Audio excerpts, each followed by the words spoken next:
ร็จน้ำตาตัวเองเหมือนดังหนักโห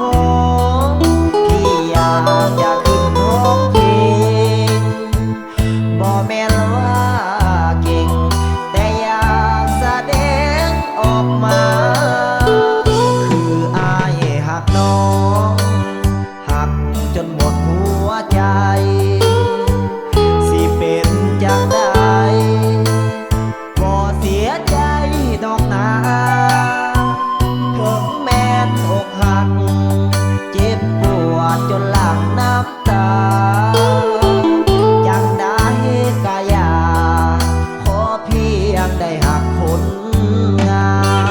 มเมื่อนักกีฬาอยากลงสนามแข่งขันมันบ่สำคัญแพ้หรือชนะก็ตามถือเป็นบทเรียนขอเพียงได้ลงสนามนี่แหละคนงาม